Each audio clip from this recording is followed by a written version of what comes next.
Bien, vous connaissez la chanson par cœur, on vous le répète tellement souvent. Vous éteignez la lumière quand vous sortez d'une pièce, vous ne laissez pas d'appareil électronique en veille, vous éteignez les radiateurs, vous ne laissez pas couler l'eau quand vous vous brossez les dents. Vous connaissez ça? Bon, mais qui le fait vraiment? Vous avez tort, regardez. Les émissions de gaz à effet de serre de la France ont baissé d'environ 10% depuis 1990. L'essentiel de cet effet est dû à la crise et à la limitation de l'aptitude à la France à se procurer du pétrole depuis 2004. On ne peut pas dire que c'est à l'évidence le résultat de notre volonté et qu'on est parti dans la bonne direction. Si on regarde en plus les émissions qui sont nécessaires pour que les Français vivent comme ils vivent, ce qu'on peut appeler le bilan carbone de la France, en incluant tout ce qui est fabriqué à l'extérieur de la France et qui sert à faire à la consommation des Français, ça n'a pas du tout baissé. Depuis 1990, ça a augmenté de 30%. Bien, donc il est temps de réagir.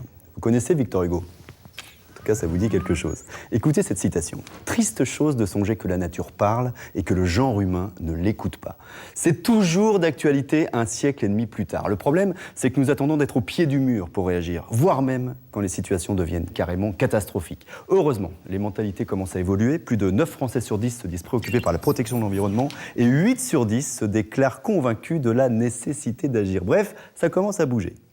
Il est plus que temps de passer au développement durable. Alors, le développement durable, c'est quoi? C'est une bonne question. On va commencer par vous la poser à vous, cette question. C'est à vous. Ce qui a un rapport avec la planète, comment on fait pour la sauver un petit peu. C'est quelque chose qui a un rapport avec l'écologie. C'est ce que les hommes aujourd'hui, les hommes et les femmes produisent, c'est ce qu'ils produisent. Qui permet de développer une économie, mais à travers quelque chose de propre, sans pollution. C'est par exemple recycler les déchets, trouver une utilisation pour des choses par exemple qui ont été cassées. Essayer de consommer plus concrètement les choses bio. Ou encore des petits gestes au quotidien. Éteindre le robinet quand on se lave les dents, tout ça. Pas prendre une douche au lieu d'un bain. Ça, autant que des grandes réformes et des plans au niveau national ou international entre pays, entre grandes organisations. C'est vraiment des solutions pour améliorer notre mode de vie par rapport aux besoins de la planète. Bon, il y a de l'idée, mais pour vous aider à comprendre, pour faire simple, développement, il n'est pas question de revenir au Moyen-Âge et de supprimer les transports, les téléphones et la vaisselle, de revenir à la bougie.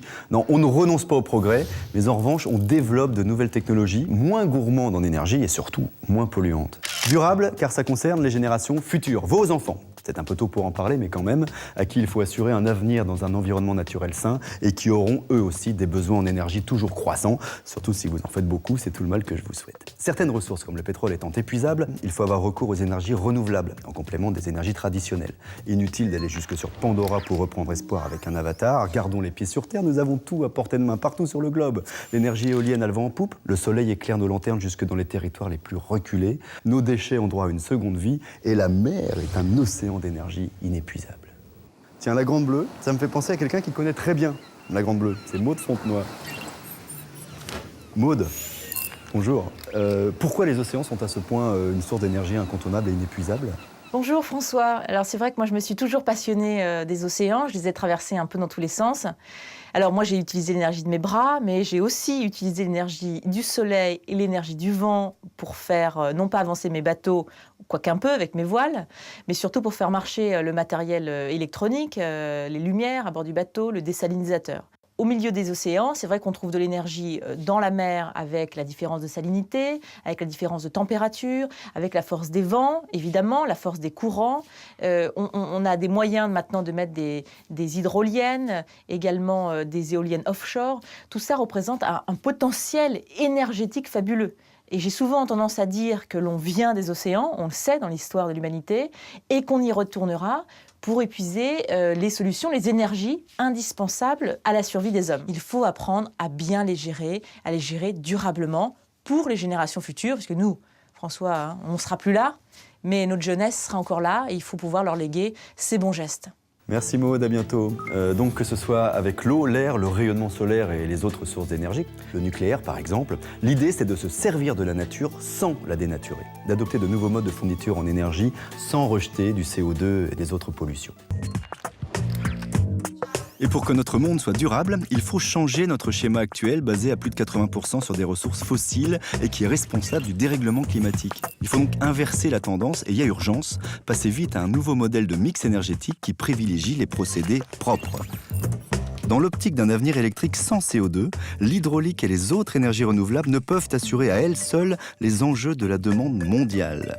L'électricité d'origine nucléaire peut alors constituer un pilier majeur grâce à sa puissance et à son rendement. Elle assure déjà les 3/4 de la production française d'électricité. L'eau, c'est la vie, on l'a vu. Mais l'énergie aussi, c'est la vie, car elle permet d'accéder à l'alimentation, à l'éducation, à la santé, apporter de l'électricité à tous, même dans les territoires les plus reculés. C'est le défi solidaire à relever au cours des prochaines années, car aujourd'hui encore, un être humain sur 4 n'a pas accès à l'électricité, soit 1,6 milliard d'individus. Développer l'accès à l'énergie, c'est pas seulement permettre de s'éclairer et de cuisiner. Accéder à l'énergie, c'est permettre aux populations de se développer, de créer des entreprises et donc des emplois, et de donner un plus large accès aux soins et à l'éducation. Et puis fournir de l'électricité aux populations rurales des pays en voie de développement en utilisant les ressources naturelles disponibles sur place. C'est plus écologique, ça évite l'exode, et tout le monde y trouve son compte. L'accès à l'énergie est un enjeu prioritaire pour le monde. Parce que sans énergie, on ne fait pas grand-chose. Pour nous, ça va de soi. Mais plus d'1 milliard d'habitants sur cette planète n'ont pour se chauffer que la ressource du bois qu'ils vont couper ou des bousses de vaches qu'ils vont utiliser comme source d'énergie. L'accès à l'énergie dans les grandes métropoles du tiers-monde est fondamental. S'il n'y a pas d'accès à l'énergie, alors, mais vous le savez, l'accès à l'éducation est compliqué, l'accès à la santé est compliqué. Si la seule source d'énergie, c'est le fossile, alors on va reproduire des conditions de pollution que nous essayons de limiter. Donc par justice, dans notre propre intérêt, pour préserver la paix, pour quantité de bonnes raisons, la question à l'énergie est fondamentale. Et vous l'imaginez comment le monde de demain ?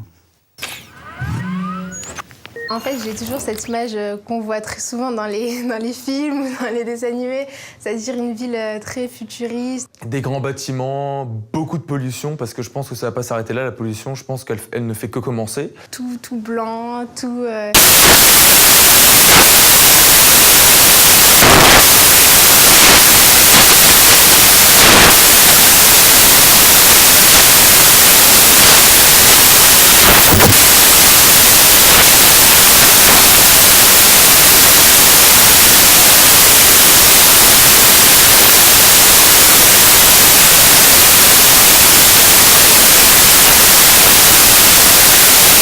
écologique. Allez, partons à Fribourg. Waouh!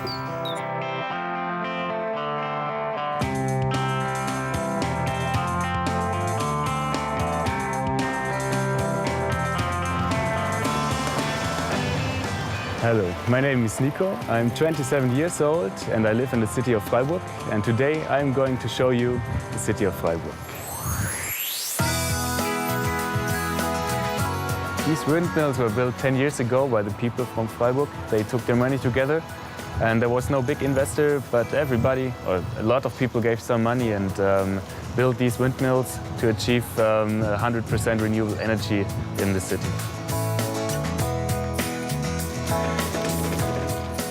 It's more and more people using bikes in Freiburg and even more using the tram.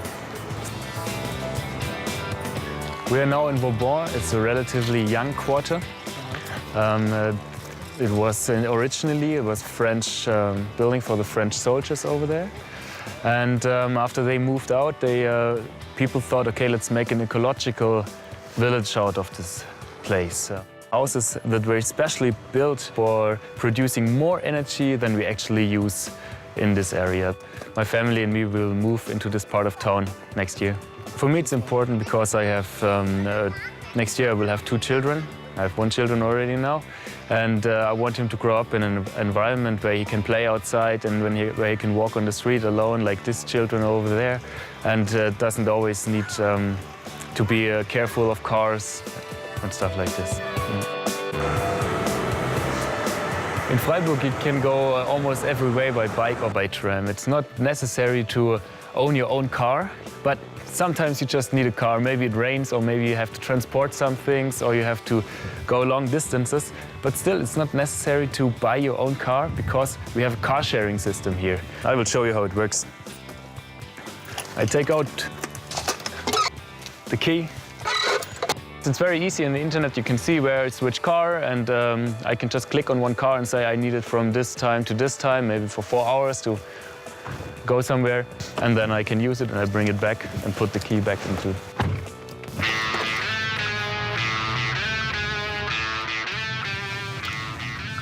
We are in front of the soccer arena of Freiburg, and on this rooftop we built in 1995 one of the first big photovoltaic stations in Germany.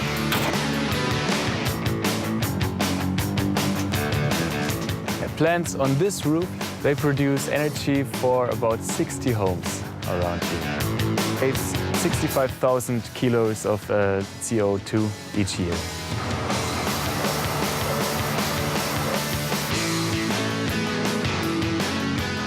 This building is a very old building from 1968, and it was built in a time where energy was no problem, and it's the worst category possible. And after the renovation, it will take 80% less energy than it needed before. I hope you enjoyed our little discovering of the city of Freiburg, and that you saw that there are a lot of possibilities to make our life more sustainable. It's a progress, it's just in the beginning, and I hope you will join us as soon as possible. Tschüss und bis bald.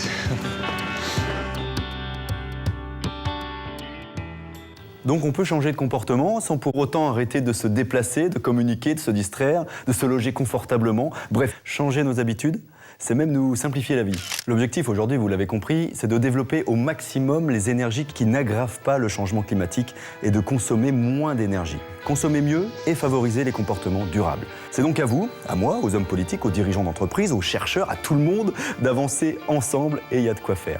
Il y a des milliers d'emplois à la clé dans la recherche, la construction et l'écologie. Le développement durable, c'est une synthèse entre économie, sociale et environnement. Donc produire et répartir tout en préservant la nature. Et s'il vous plaît, faites mentir Victor Hugo. C'est à vous de jouer maintenant.